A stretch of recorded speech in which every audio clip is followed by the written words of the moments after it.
Okay, I'm going to click my record button. This is called my backup recording. It's on. MidCamp! What up? Welcome, welcome, welcome. This is Advanced Basket Weaving, brought to you by the Bergstein. If you're in the wrong place, I apologize. Sorry about that.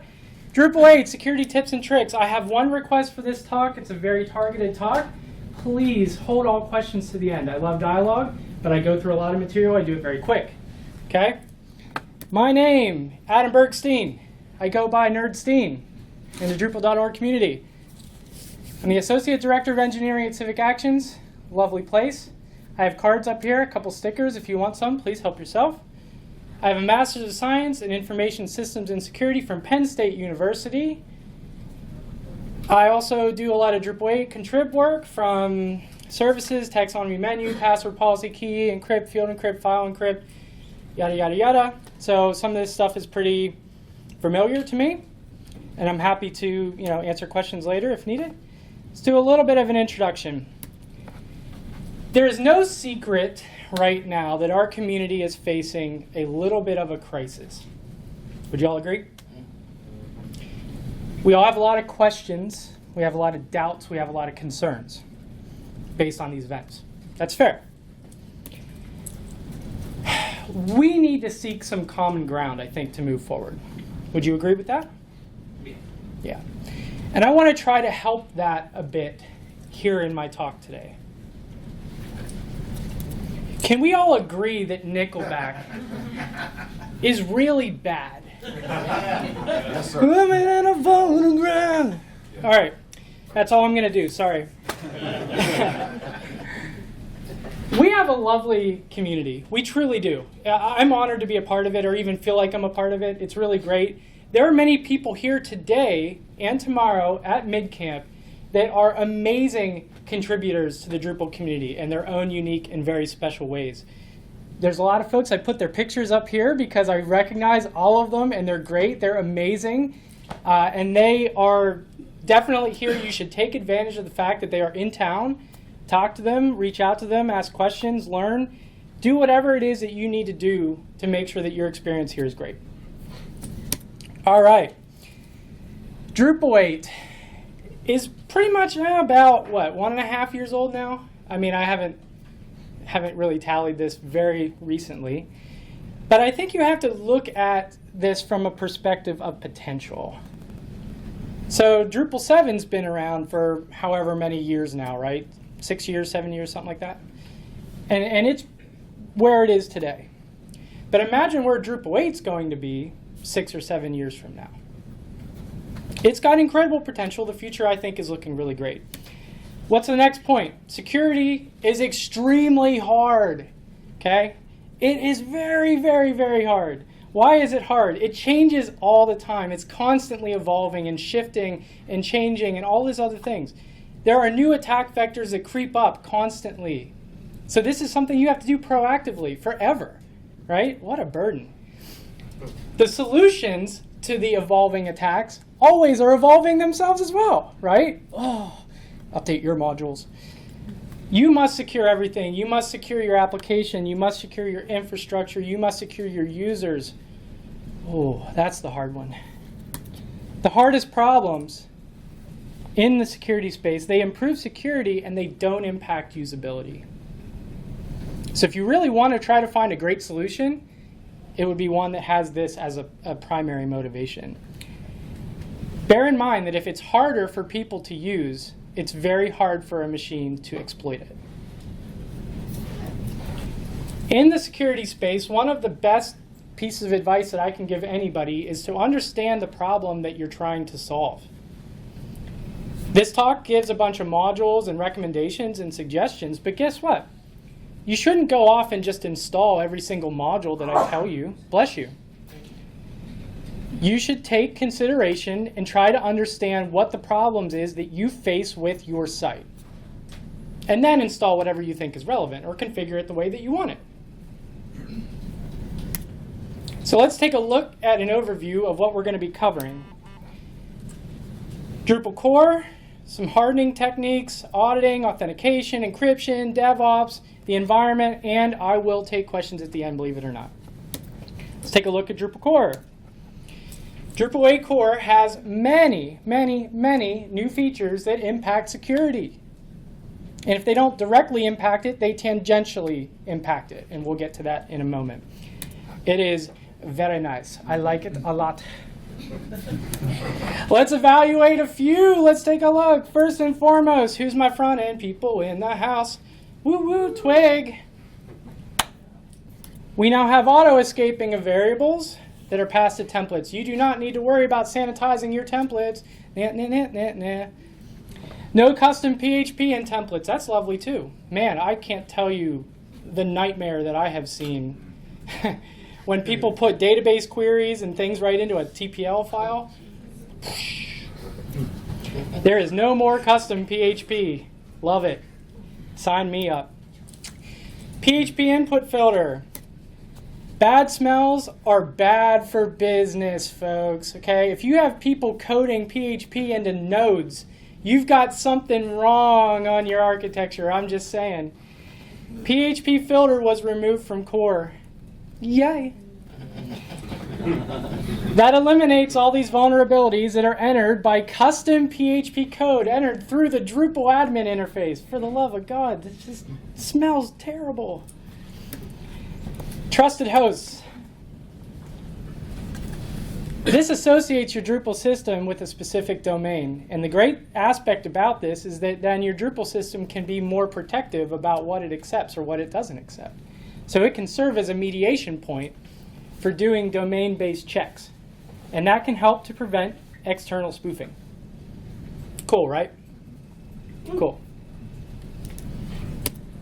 New development constructs. This is the one that kind of gets into the tangential territory, but hey, we'll go with it. Plugin systems. Modules can have plugin systems that allow for customized behaviors now.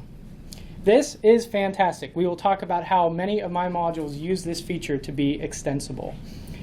So you have a tool and you develop said tool. You can then apply that tool for way more diverse cases by enabling plugins to extend or change the behaviors. Pretty slick, right? Composer. One of the big selling points of Drupal 8 is, we're off the island. We're pulling resources from various other open source projects like Symfony and God knows what else. Composer really has enabled that, right? That's kind of been one of the gateways for tapping into these other tools. And modules themselves can do the same exact thing, which is awesome. So because a module is able to tap into other open source projects, we can bring in the best of breed tools in security and usability and whatever, right into our Drupal system. Pretty cool, right? I like it. And it kind of makes us as a community a little bit more well-rounded. Wouldn't you agree? If we're using someone else's tool and we find an issue with it, I think we have a responsibility to give back to their projects too.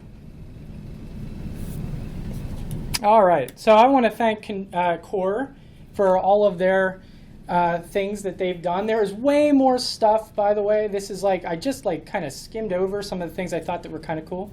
But if you are interested in learning more, there's many folks that are prominent in the community. Folks like Peter Wolanin. He gave a talk at Drupal North about 9 months ago on how Drupal 8 security has improved in core. So I would definitely check that out. It's recorded. Let's do some Googling. Hardening techniques.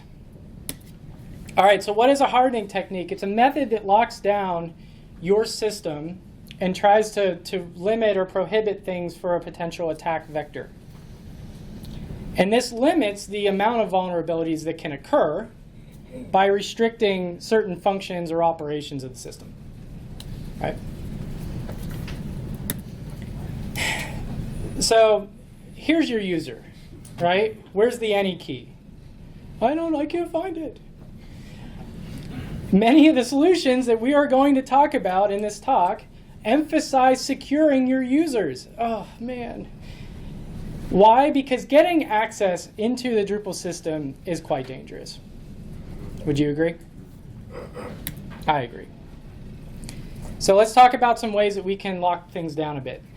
Auto logout module. What is the problem we're trying to solve with this? User sessions should be limited to a specific amount of time. The solution is there is a configurable way with this module to define how long users should be logged in before they are being forced to re-authenticate. Cool. The great thing about this is configured by role, as are many of the tools that we talk about today. And the reason why that's useful is because more privileged users should have a shorter window of time that they are logged in. And you could set that. So that does help with usability. For content editors or things, you might be able to give them a little bit more leeway. Session limit. Problem here is how many concurrent sessions would I allow per user to be logged in at any given point in time? And this is a configurable way to define how many active sessions a user can have concurrently and lock that down too. And again, beautiful thing, configured by role. So if you have admins, maybe you only want to let them have one. Don't let them have more than one, right? That's the thing about hacks. Whenever you get a hack and it gets exposed, it's a floodgate. Starts small, it goes big. So having limits like that is wise. Login security. First problem it tries to solve is basically authentication should only be from valid administrative IP addresses. Another problem it tries to solve is the invalid login attempts should be capped. Maybe you only want 5 attempts before it locks a user out or something. So the solution here is configuring this module basically to help restrict what's called a brute force attack and provide restrictions based on IP address. This doesn't really work too well if you don't have like a network of fixed IP addresses that you're giving out for people. So this is really not what I would call the most widely used module or solution, but also bear in mind that it does help extend some of Core's flood control mechanisms that it has out of the box. So that could be useful. SecKit, this might be, I would say, one of those modules that could be as close to like install it and run with it that you might find in this talk. It's kind of a Swiss Army knife. It tries to solve a bunch of different problems that relate to the the response headers that go with your site. And the way that does is basically it tries to inspect things that might pertain to cross-site scripting or clickjacking or request forgery and anything that is driven by origin. It can inspect that from the headers and then basically apply some security measures. So it's pretty nice. Where's my Jeff Geerling at? Is he here? No, he would be happy that I have this here. The honeypot and CAPTCHA modules. So what's a problem? Well, robots can spam the living daylights out of your site, right? You've got public-facing forums. It could be web forums. It could be people collecting data about surveys, whatever, right? And that could generate a lot of spam, especially if they're open to anonymous users. Always best if you can restrict it down to authenticated users or even by role. But both of these modules at least give you some tools that are available to help to make sure that you are indeed a human before you submit the form, right? The results are in, and you are not human. So let us take a look at some auditing. First and foremost, digital forensics. If anybody wants to make a buck, this is probably one of the hottest fields right now that you can find, right? Especially when it looks to like big data, and collecting tons of logs and analyzing them and all that other stuff. Big stuff happening here. So let's make a few things clear. First and foremost, if you get hacked, I would think, common sense says, that you would want as much information as possible to have at your fingertips to figure out what happened. Right? Do we all agree on that? I tend to think so. So the other kind of fun thing about this is basically that auditing tools can also be used in a different way. They can be used to ensure longer-term health and sustainability of your site by running scans. So there's 2 different angles here that we want to try to explore. So what are some general tips? First and foremost, make sure you're using syslog and not dblog. That baby fills up like you wouldn't believe. You don't want to put that crap in your database. It's not accessible to all the different tools that can be exposed that can use your syslog in very intelligent ways. Evaluate all aspects of your system for what data should be logged, right? If you have authenticated users, log the fact that they're logging in. If you have people putting data into the site, make sure you're logging what data they're putting into the site and when they put it in. So just log everything that you possibly can, but make sure that you are logging the most critical business functions of your system to the best of your abilities, even if you have to write some custom code. This one goes out to Mike Ryan. Log all the things. Mike's famous all the things that he loves to push for. Woohoo! Let's look at some solutions here. All right. So first and foremost, a site audit module. What is the problem that we are trying to solve with this module? First and foremost, can my system be scanned and evaluated for, keyword in this sentence, general best practices? This may or may not pertain to security, but guess what? You want to be following best practices. If you're not and you get hacked and you need help, you want to make sure everybody knows exactly how your site is set up. And they could be as quick and as swift as possible to get you the triage help that you need. So this module aims to perform a static analysis of a set of recommended Drupal system configurations, right? This gives you kind of some, hey, maybe you should consider turning this thing off. Good stuff. The beautiful thing about this is, which is why I consider it an auditing module, is that it stores these results into the reporting and logging of Drupal itself. The great aspect of it is you can go back and rerun this over time to see if you are improving. The other beautiful thing about this is because it's a contributed module, they are always improving too. So you pull down updates, you get the latest updates that are best practice, and guess what? Boom, you're good to go. You have a nice evolving solution here. In a similar space, we have something called the security review module that does the exact same thing as the one we just discussed, except it is evaluating security-specific things. So the solution here is basically making sure you turn on the module and then you audit over time, try to improve, and follow the recommendations that it makes. So if you want a specific example of a module that tries to give you more data as part of what you're doing, the login history module is a great example of that. Why? You want to try to solve the problem of collecting more information about who is logging into the site, right? The user login is one of the single biggest points of potential failure in your system. So if you look at logging, enabling that module, the great thing about that is it will store tons more information about that transaction. It'll store how they logged in, the IP address, the timestamp, lots and lots of different things, and it's very configurable as well. Beautiful. All right, let's take a look at some authentication stuff. Hopefully I'm not boring you yet to death. Can we prevent attacks by making it harder to authenticate? The answer is absolutely. Does it hurt usability? Absolutely. You will inconvenience your users. They will complain. They will hate your guts. But guess what? The converse of having them be hacked, I would say, is substantially worse and more expensive. So you can take some gripes. I know you can do it. I can't walk in this thing. Sorry, that might be one of my favorites. I had to do that. Okay, TFA.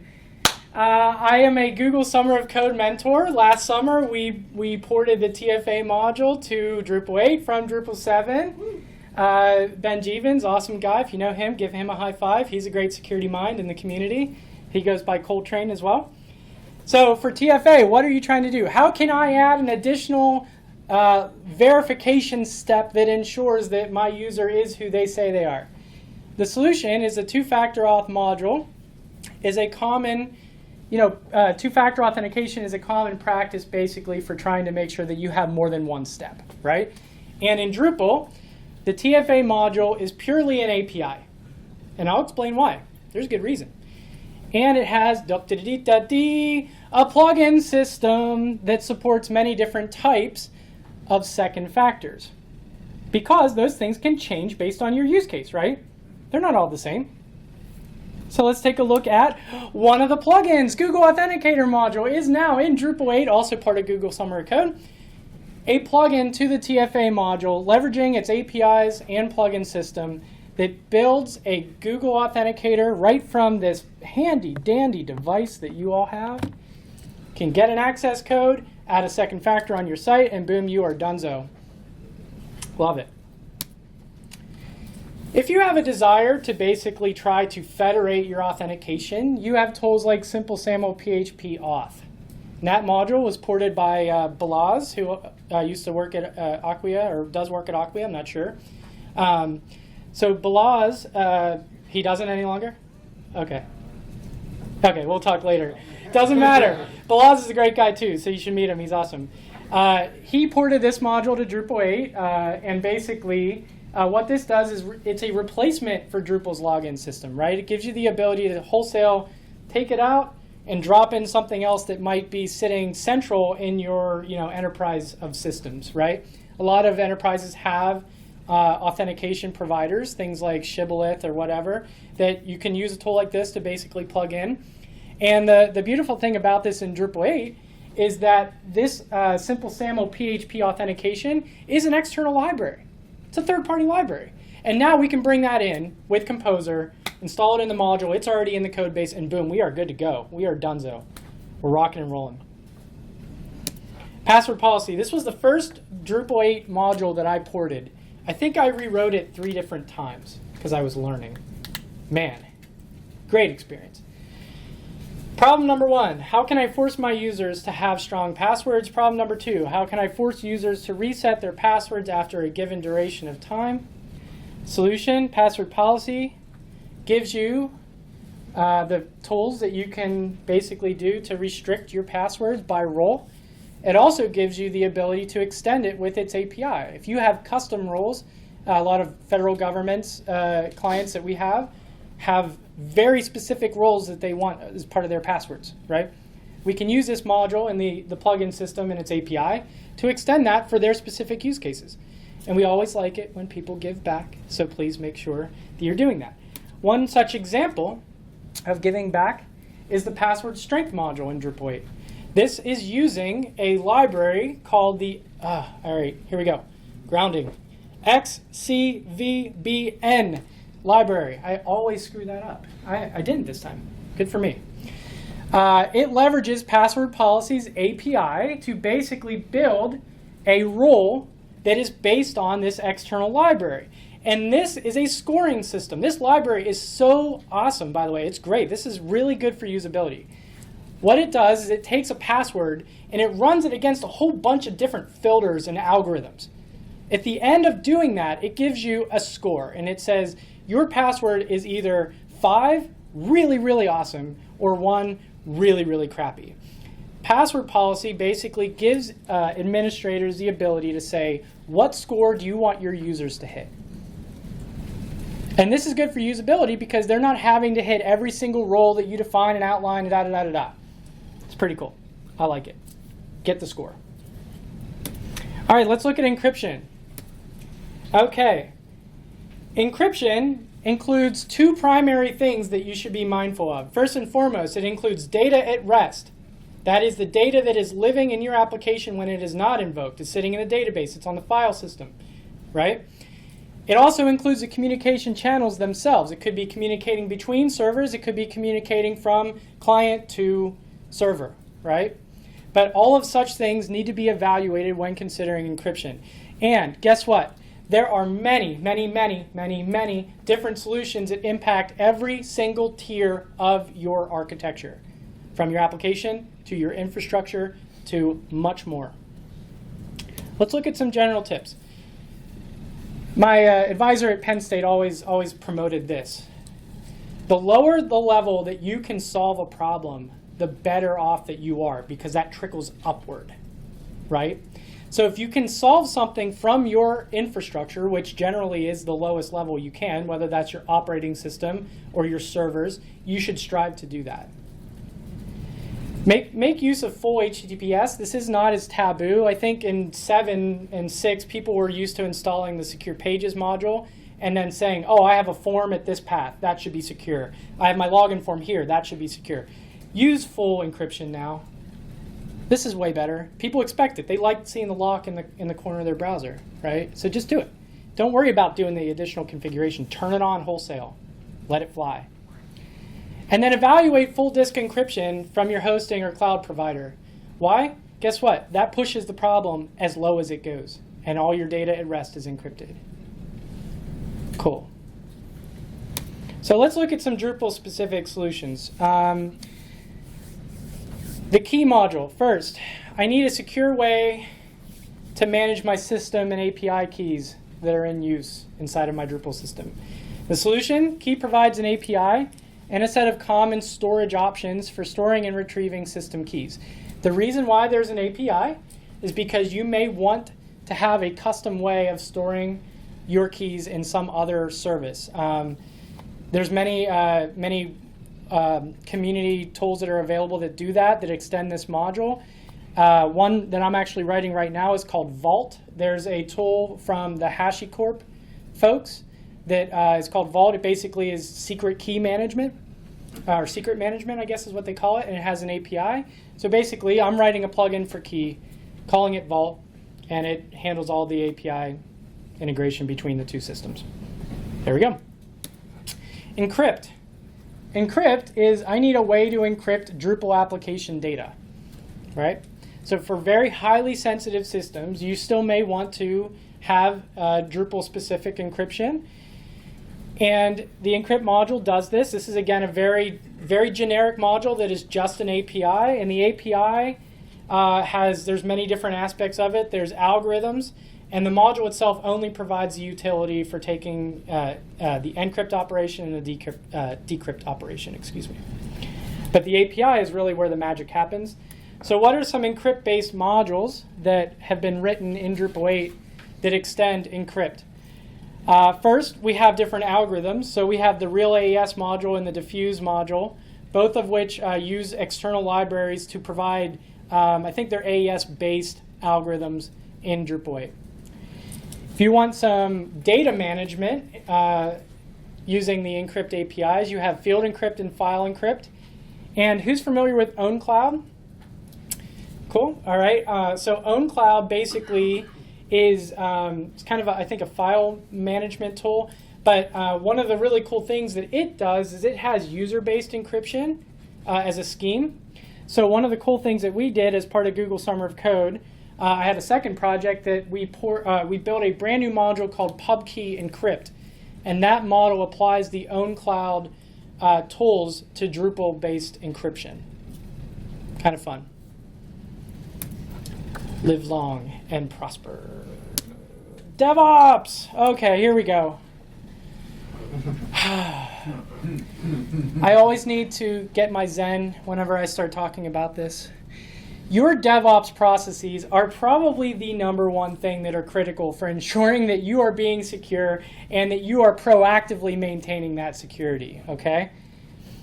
Let's look at some general tips. First and foremost, use code repositories and pull requests. Make sure that you are doing code reviews and make sure that you are paying extra careful attention and scrutiny to any custom code that gets introduced into your system.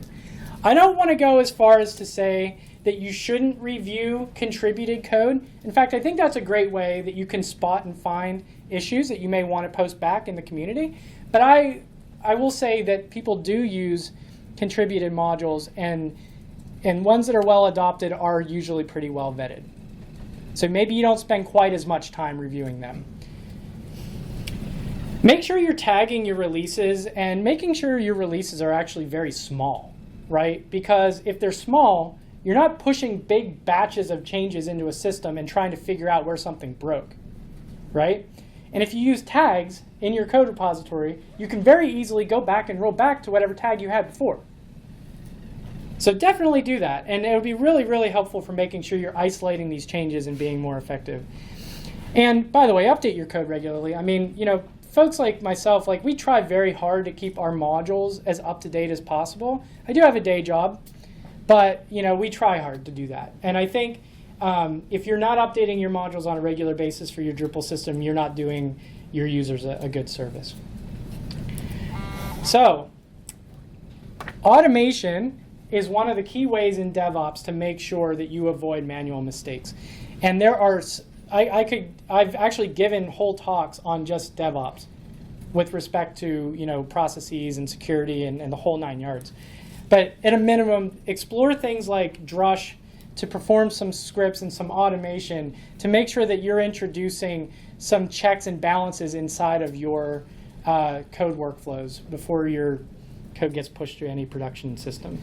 I mean, having automation is really the key way for making sure that you have continuous learning in your organization. And anyone that promotes agile concepts is very familiar with that. But you have to have something to start with and improve on if you ever want to get smarter about that. Because automation, man, automation. Coder. So how can we do some automation here? Well, I want to scan my code for Drupal specific best practices. The Coder module will help you do that. Coder ships with Drupal 8 specific PHP-CS code sniffing, right? Drupal 8 specific extensions that check and make sure that all of your code follows the proper conventions. Lovely. And this can be ran during a pull request to make sure that, as your code is flowing in, you can have that checked right when your code is to be reviewed. The hacked module. I want to make sure that core and contrib has not been tampered with, right? This is in turn also a best practice, right? You should not be hacking core and contrib. That's when kittens die. Do you like kittens? Okay, I do. I'm not a huge fan, but I'm more of a dog guy. But hey. So what is the solution here? First and foremost, the hacked module scans all of your code to find things of your Drupal site that, they just seem a little out of place, right? This is especially useful if you're say, taking over a site from another developer, right? And you want to get a gut check and see, okay, wait, what's going on with this one, right? That's a good way to do it. Backup and migrate. So a lot of hosting providers provide tools that do this automatically, But if you're not one of the lucky people that has that feature at your fingertips, you may want to consider performing routine backups and testing your backups. Please, for the love of God, test your backups. I can't tell you how many times people think they have a solution in place. They get hacked to death, and then they're like, oh my God, it doesn't work. Did you test it? Please, for the love of God, test your backup solution. Okay, off my soapbox. This module, Backup and Migrate, may give you the tool that you need if you do not have the tools from your hosting provider, because you can run backups of a Drupal solution and you can restore them as needed. Very helpful and useful. All right. Let's look at some environment solutions. So one of the things, I'm not really an infrastructure guy. There's a lot of people that are much stronger, especially in my organization. But I'm going to do my best not to misrepresent them here. Securing your infrastructure, as I actually said earlier, is one of the most important things to making sure you're securing your Drupal system. Some people don't understand that the two are related. People say, well, hey, I want to lock down my Drupal site. Well, you should also lock down your infrastructure. There are many solutions that can mitigate these attacks long before the Drupal system is ever even bootstrapped. And that is kind of cool, right? So what are some general tips? Leverage a multi-environment code workflow. Why am I saying this? Because you should only be pushing the highest fidelity code to production, ever. Code that's been reviewed, code that's been tested, the whole 9 yards, right? Use of a CDN. Now, CDN has performance benefits. That's primarily why people, I think, associate, oh, hey, I want to consider a CDN because it's going to cache my Drupal content and it's distributed. So, people over in this part of the nation can hit that hub. This part of the nation can hit that hub. But one of the things that a CDN does is it sits in front of your Drupal architecture, right? And there are many CDNs now that can perform the same functions as a web application firewall. They can mediate requests and make sure that someone isn't trying to run cross-site scripting attacks against your site. They can check it, and they can block it. So that's a beautiful thing, and a really easy, lightweight thing that you can just install it and be done. If you really want to get fancy, you could look at using tools like Splunk and Elk to do log analysis. So we talked about writing things to the syslog, right? We talked about writing as much data as you can to the syslog. So how do you process that? Well, you process it with a tool like this, because these have log analysis tools that can help you to summarize all of the data that it's receiving and process it and give you nice data visualizations to show you what's going on your site. Pretty cool. Some more general tips. I would strongly recommend that if you're in the market for doing any kind of hosting, cloud is really where you should be. And there's so many different reasons for that, both from architectural reasons of having the environments be a bit more disposable, especially if you get hacked, you can spin another one up if needed. But also from the fact that there are so many security tools that are coming out now by these cloud hosting providers that are great. I mean, they're amazing, and they're innovating way more than standard hosting is today, in my humble opinion. One other thing that you should consider is having a failover environment. So like if you say you are using cloud, you may want to have that hosted in multiple regions. So you can have a primary region, and if that ever drops or fails, you can fail that over to a secondary region. That's a great way to make sure that if you do ever get hacked, you can really quickly spin up and not even have to worry about running a backup. You still might need to, depending on how pervasive the hack was.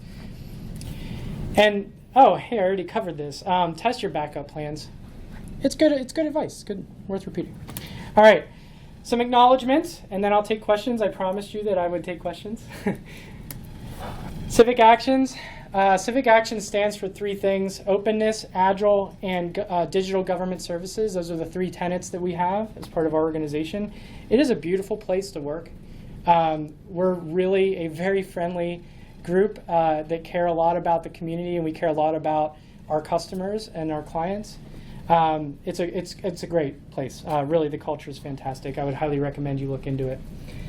The Drupal community, we are truly standing on the shoulders of giants. And I showed pictures of many that are here today. We have some wonderful things going on in this community. It can be easy to forget that in the dialogue that's happening in the recent weeks, but we truly do. Let's not forget it. I want to thank everybody at MidCamp, all of you, first and foremost. I love it. Thank you so much for being here, all the organizers, other presenters, and all of you for participating.